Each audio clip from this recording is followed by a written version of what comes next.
What is up, ladies and gents? Noli here, and welcome to another Payday 2 video.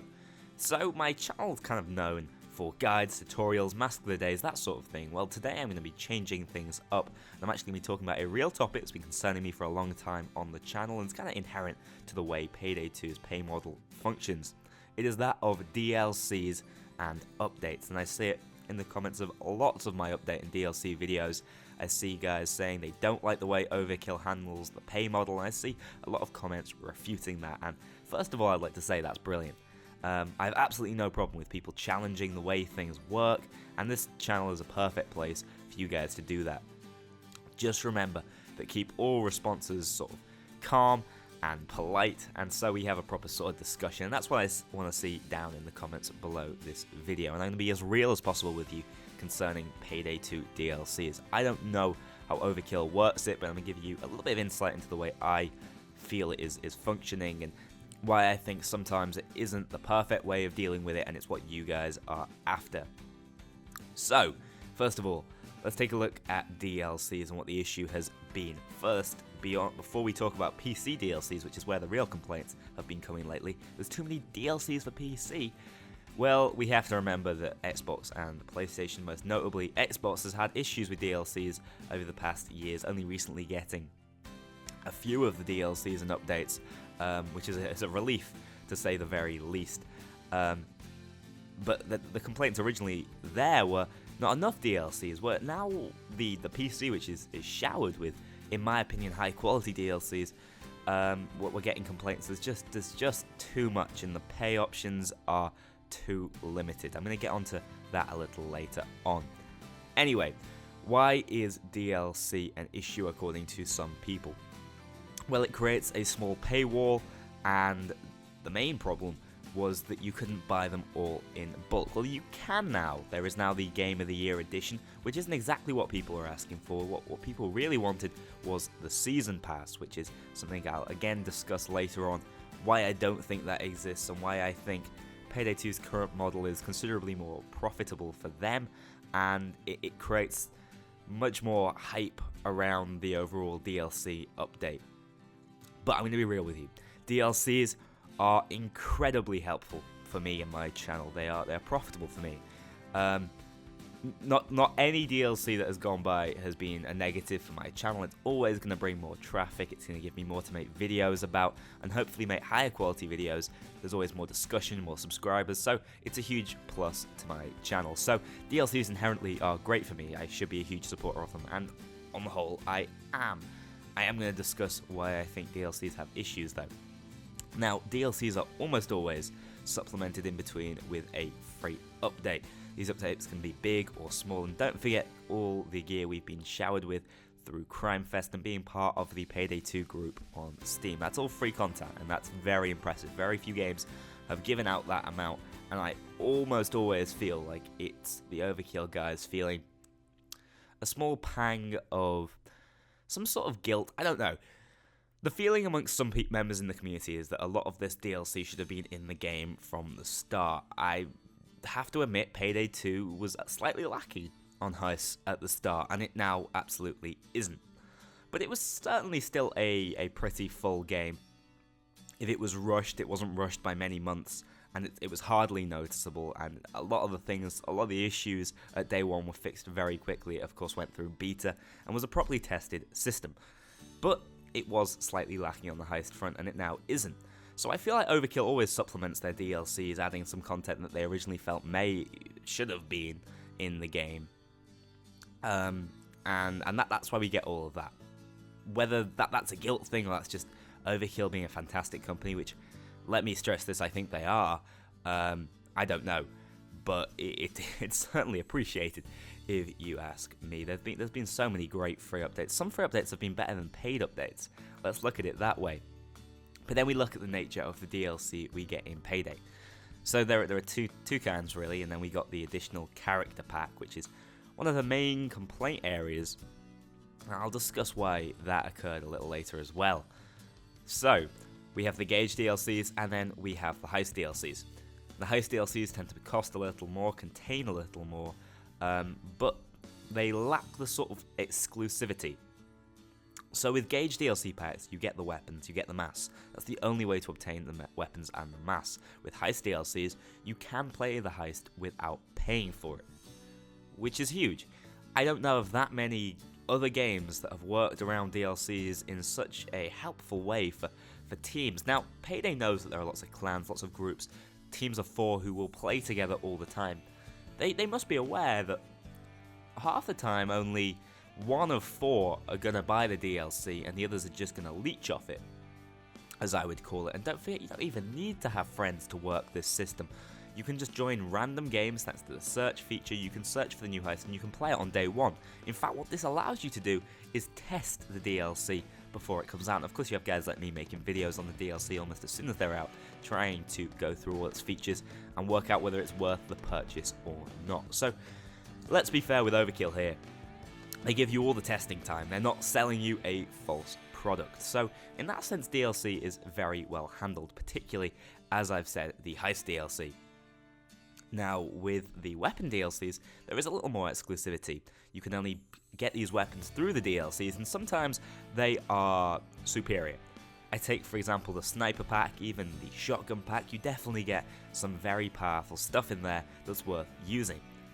But the overall balance of the game is barely affected. As much as I think some of the best weapons are found within the DLC packs, don't forget the Judge, the Locomotive, the Car 4 are all base weapon games that are still fantastic and actually made my top 5 list, which I'm eventually going to have to redo once we've seen more of the Gauge weapon packs. So I really like the Gauge weapon packs. I think they supplement the game nicely. Of course, there is no sort of testing feature, but again, they are what you see is what you get, and they're not too expensive. So in that sense, I think that DLC is done very well. But one of the most recent and well thought out complaints I've seen about DLC lately, and I'm moving back to a point I mentioned earlier, is why is the DLC slowly leaked out to us in this way? Why can't we buy it in bulk in a way separate to the purchase of the Game of the Year edition or any of the bundles? It sort of through a season pass, you buy at the start and you get given all the DLCs that will come out over the year or whatever. The same way Borderlands tends to work things, Call of Duty works around the same sort of system. Now, I partially agree. A season pass would definitely be cheaper. One thing can I just clarify before I go any further about payment? Members of some of the big groups like Last Bullet are often given codes to give away and to utilize themselves to test and to play around to make videos on these DLCs. Just so you guys know, I'm not talking from a sort of separate area that you guys come from. I actually have paid for every single DLC in the game. I've not been given any of them, and I feel like Overkill deserves the financial reward for the great content they make. And as I've said, I've never got any of them on sale. I've always paid full price for them. So I'm in the exact same boat of a lot of you guys, the day one guys, as I'll call you. Anyway, so the season pass would be hugely profitable for me. It would be, say, even just considering the amount of DLC we've got, even a £30 or I don't know, $40 pack, that would be much cheaper than buying all the DLCs full price, even at this point. And there's going to be more for what, 1.5, 2 years still to come. So why does this not exist? Overkill will be losing out on money, or would they? You often find that these season passes make more money than buying separate DLCs, but Overkill functions around what I would call more of an impulse or hype purchase. They spend lots of money doing things such as marketing campaigns. You have the web pages, which is a very Valve idea, and it functions really well to shift copies of the DLC, as far as I can tell. And then we have the live action and even like the Diamond trailer. They're all really high quality products that are worth watching.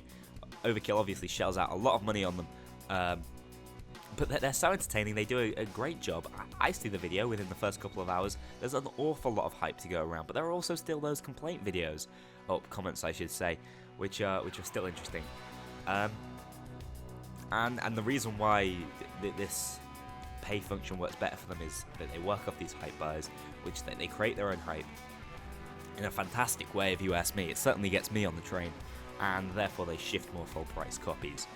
And that's why it's a more profitable thing, in my opinion. I'm not at all knowledgeable about this for Overkill to function on this sort of pay system as opposed to a season pass. But then don't forget, all DLCs go on huge, ridiculous deals.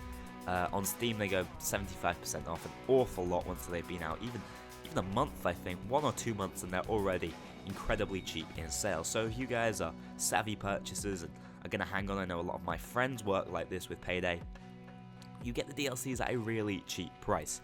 You guys will have noticed I've reviewed a lot of DLCs in my time, and they are almost always high quality. I don't think there's ever been a DLC lower than a 7 out of 10 in my eyes. There's still lots of reviews still to come out. One review I've actually been working on a lot lately is the Clover DLC pack.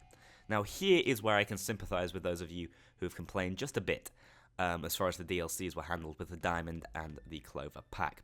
And this is where I don't feel they're going to go wrong in the future with the bomb, because I noticed a lot of complaints about the bomb, or a fair few, that we just got the Diamond, we just got a new character, now we're getting the bomb and a new character. Well, the reason why these have come in such close proximity without much free content in between, we did get the boxing gloves and the mask, is because it's being created by a different developer studio and it's getting them up and running on time. And of course the Green Casino is to come out a little later on as well, so we're working around a bit of a tight schedule at this time of year, and that's why I think that's come out so quickly, and why some of you might be slightly disgruntled by that, having to shell out another £5, £6 so quickly. But with the Clover DLC and the Diamond, you paid if you bought both of them, you would have to buy them separately. There was no, I would have liked to have seen here, a bundle package, getting them both a little bit cheaper, and I think maybe Overkill would have made more money on the whole by doing that, but I'm, again, not so sure. I do economics, but I don't know the economics of the whole situation. So instead, they did these as separate packages, and don't forget, Clover was hyped during Crime Fest as potentially a free character.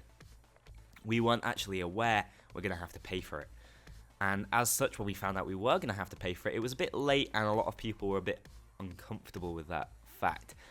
I saw lots of people complaining, I'm not paying for a new voiceover.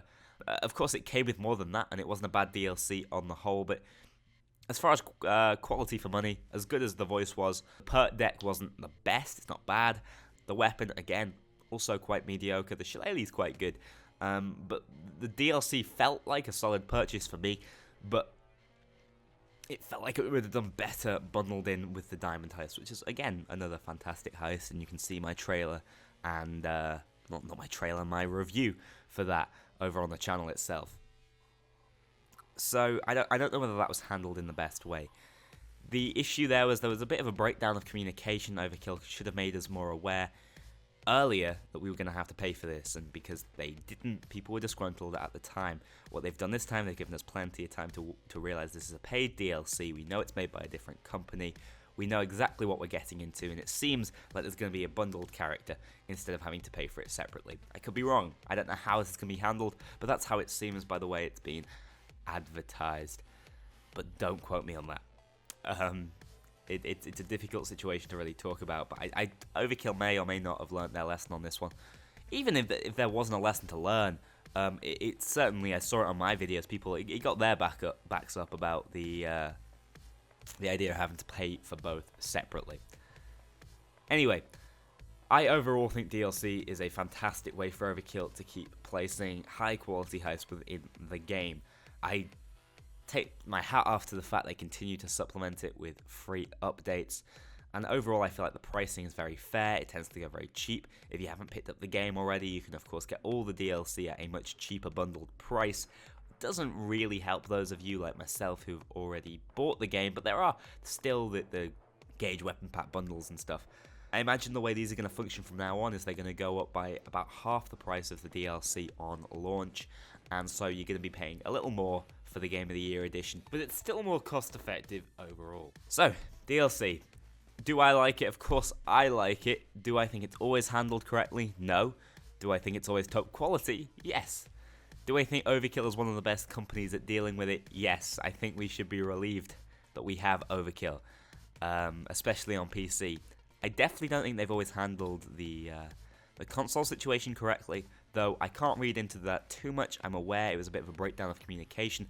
It was partially Microsoft who created problems for them, and I definitely feel like those problems have been ironed out and will be further ironed out moving into the next generation console, or Xbox One and PlayStation 4 Payday generation. So hopefully these DLCs will be managed in a way akin to how they were at the start with the armored transport. Still fantastically well marketed, well priced, and well dealt with by the community. And they'll also be accompanied by good updates, restructuring the game and making it a fresh, new, and enjoyable experience. And I hope that will continue over the following 2 years. If you guys have any more discussion points you'd like to talk about in the comments section below, I will try and address them, either if it's a big point in a video or just by answering your comments. Let me know where you stand on this one. Of course, do stay tuned for all my upcoming videos on the new Bomb DLC. A shameless self-promotion there. Yeah, DLC is great, please buy it. No, but in all seriousness, do take a step back and think about how Overkill handles the pay system and whether you think it is good enough, and what other ideas you have, and could give me in the comments below. Thanks for watching, see you all in the next one.